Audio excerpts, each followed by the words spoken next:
Mesdames, Messieurs, une question importante, un avis de recherche. Où est passée la gauche française? Mehdi Ouraoui, bonjour. Elle est là. Vous êtes porte-parole du mouvement Génération, c'est Benoît Hamon, bien sûr. Je suis un peu gêné d'être obligé de préciser, c'est Benoît Hamon, bien sûr. On est un jeune mouvement. Manuel Bompard, bonsoir. Vous êtes directeur national des campagnes de la France Insoumise. Bon ben voilà, quand on regarde les derniers sondages dans la perspective de cette élection européenne, bon, le total de toutes les gauches, en comptant Europe Écologie Les Verts, on est en dessous de 30% quand même d'électeurs. C'est vraiment petit, ténu. Ah bah, par ailleurs, moi je crois pas que ces sondages soient tout à fait fidèles à la réalité. C'est-à-dire qu'on peut pas imaginer que dans le pays, le total gauche soit aussi faible. Mais il y a une alerte. Il y a une alerte qui est très brutale sur ce que les citoyens pensent de nous. Mais j'ai envie de dire, au fond, le mouvement des Gilets jaunes en lui-même dit quelque chose sur le vide qui existe à gauche aujourd'hui. Vide idéologique, c'est-à-dire quand même, ils nous disent, les syndicats, les partis de gauche, les mouvements de gauche, les plus anciens comme les plus récents à certains égards, vous n'avez pas su entendre l'appel à l'aide, le cri d'alarme qu'on pousse depuis des années sur une question qui est une question très simple, très spécifique, qui est la redistribution des richesses. Ouais. Cela dit, je ne suis pas certain que le mouvement des Gilets jaunes soit un mouvement de gauche. Parfois, on a l'impression que c'est un mouvement souverainiste et patriotique, plutôt de droite. Je ne sais pas, Manuel Bompard. En tout cas, les thématiques qui sont portées aujourd'hui dans ce mouvement, le partage de la richesse, la justice fiscale, la réappropriation démocratique du pouvoir, c'est des thématiques qui sont des thématiques, en tout cas, progressistes. C'est vrai. Il y a peut-être sans doute un paradoxe, d'ailleurs, avec les enquêtes d'opinion que vous avez montrées. Je pense que c'est dû aussi au fait que les gens, ils se rappellent, et pour eux, la gauche, c'est le quinquennat de François Hollande, et qu'ils ont été extrêmement déçus.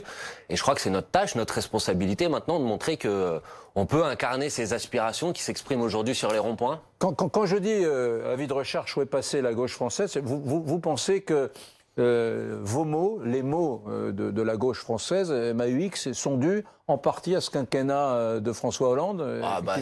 Pas seulement, sans doute, mais c'est quand même une évidence que tout ce qui a été fait pendant 5 ans, la loi travail, pour prendre cet exemple, mais par exemple l'absence de renégociation sur les traités européens, quand vous allez discuter avec les gens sur les ronds-points, ils vous disent on n'a plus de pouvoir en Europe, de toute façon on a cassé le code du travail, on détruit les services publics en raison des règles d'austérité européennes, et ça c'est pas des choses avec lesquelles François Hollande a rompu.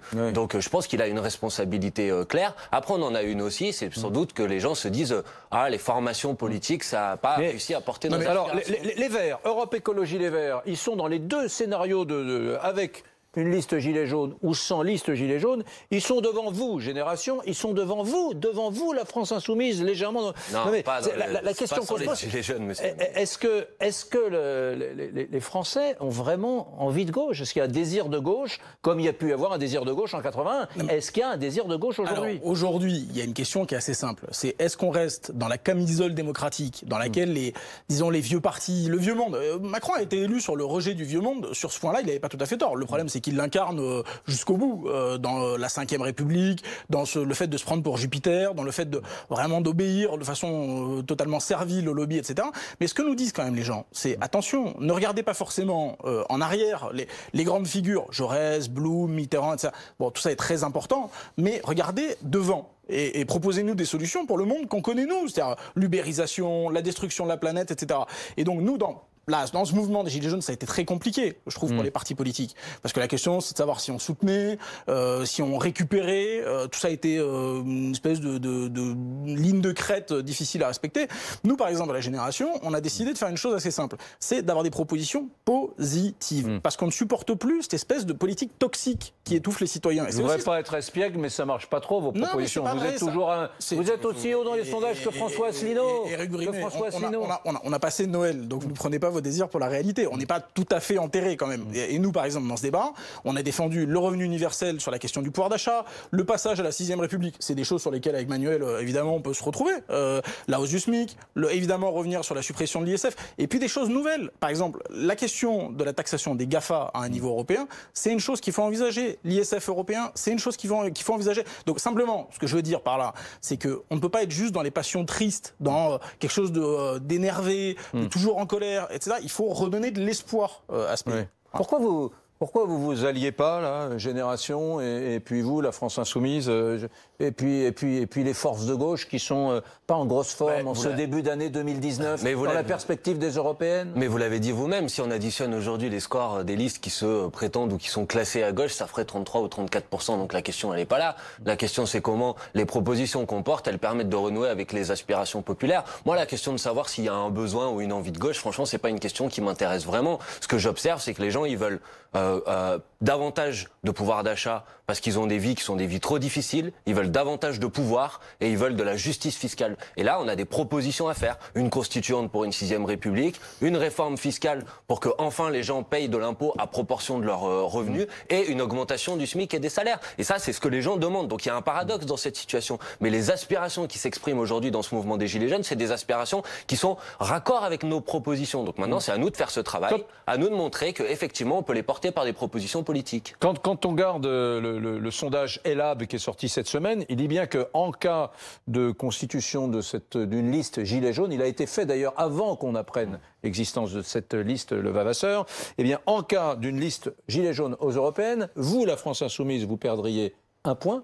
Et le Rassemblement national perdrait 3 points. Ouais. Ça veut quand même dire que chez les Gilets jaunes, il semblerait statistiquement, du point de vue des sondeurs, qu'il y ait plus d'électeurs de Marine Le Pen que de Jean-Luc Mélenchon. Ça veut surtout dire que ce sondage est n'importe quoi, parce que si vous regardez dans le détail, même La République En Marche perdrait 1 point. Donc j'aimerais bien savoir qui sont les électeurs, monsieur. Gilets jaunes j'aimerais bien savoir qui sont les électeurs qui vont voter pour La République En Marche s'il n'y a pas de liste Gilets jaunes. Enfin, tout ça n'est pas très sérieux. Je pense que la question des sondages aujourd'hui, elle n'est pas stabilisée, qu'on mesure des choses qui rentrent pas dans les cadres traditionnels et qu'on parlera de sondage quand on arrivera proche des échéances électorales. Pour l'instant, il y a un mouvement qui se poursuit. Pour ma part, j'ai pas d'ambiguïté, je le soutiens et j'espère que ce mouvement, il va aller au bout et il va obtenir des choses tout de suite maintenant, pas en attendant les élections dans 4 mois. D'ailleurs, j'observe que la tentative de liste Gilets jaunes est extrêmement critiquée par une grande majorité et une immensité des gens qui sont dans ce mouvement. Pas parce qu'ils aimeraient pas aller à l'élection, mais parce qu'ils pensent que c'est pas la solution. Que la solution, elle passe par arracher, obtenir des victoires tout de suite. Et pour ça, je pense que celles et ceux qui défendent ces idées, elles doivent se mobiliser. Il y a une nouvelle journée de mobilisation demain. Il y a un appel à la grève pour le 5 février. Voilà, moi je pense que c'est ça les dates importantes. Les élections, on verra plus tard. Vous parlez pas de la mobilisation de dimanche, des foulards rouges Je la soutiens pas, pour ma part. Et je pense que les policiers auraient autre chose à faire. Vous pouvez pas entendre qu'il y a des Français qui ont marre des blocages? Ils ont le droit de manifester, monsieur. C'est la démocratie. Je pense que la responsabilité, elle est celle du pouvoir de pas avoir réussi à mettre un terme à cette situation plus tôt. Et j'observe avec inquiétude qu'il y a une situation très clivée, une population très divisée. Et ça, c'est à cause d'Emmanuel Macron. Et puis, il y a quand même un problème, Éric Brunet, c'est que depuis le début de cet échange court qu'on aura soir, mais qui est intéressant, c'est qu'on ne parle que de tambouille. C'est-à-dire, on ne parle plus jamais d'idées à gauche. Alors si, je vous ai demandé de tambouille. C'est pas un reproche, mais c'est un reproche, ou disons, c'est une autocritique collective, même si je vous inclus pas tout à fait dans la gauche, Éric Brunet. Moi, j'ai pas parlé de tambouille non plus. On a un problème quand même, c'est que quand même les libéraux, les ultra-libéraux et les nationalistes ont gagné la victoire idéologique. Et ils essayent de nous enfermer dans la tenaille qu'on voit bien entre Emmanuel Macron d'un côté qui nous joue le père des libertés, mais qui refuse l'Aquarius quand même, et qui fait donner la charge contre les Gilets jaunes dans des façons tellement violentes que même Poutine peut se moquer de lui. Et de l'autre côté, les ultranationalistes qui veulent mettre en compétition non pas le marché, les gens, mais les pays, et puis ce qu'eux appellent les races. Bon, et donc on a besoin d'imposer un autre scénario, mais y compris dans les élections qui vont venir. Moi, j'ai pas peur et j'ai pas honte de parler des prochaines élections. Dans les prochaines élections, effectivement, il va falloir choisir quelle gauche on veut pour les années qui viennent. Et il faut, à mon avis, une gauche écologiste, radicalement, européenne, radicalement aussi, et qui s'assume comme de gauche. Et vous posiez la question, par exemple, tout à l'heure, de savoir quelle était un peu notre différence avec Manuel. On se retrouve sur plein de combats, mais il l'a dit de façon très honnête, il se reconnaît plus dans quelque chose qui ne s'appelle pas forcément la gauche, qui est le peuple contre l'oligarchie. Mais j'ai pas d'ambiguïté sur mon positionnement. Merci, messieurs. C'est une divergence, c'est l'Europe. Il faut rompre avec les traités européens, et ça, je pense qu'on a une divergence sur ce sujet. Nous en reparlerons. Merci à tous les deux. L'info continue bien évidemment sur BFM TV dans un instant, le 20h de Céline Pitlet.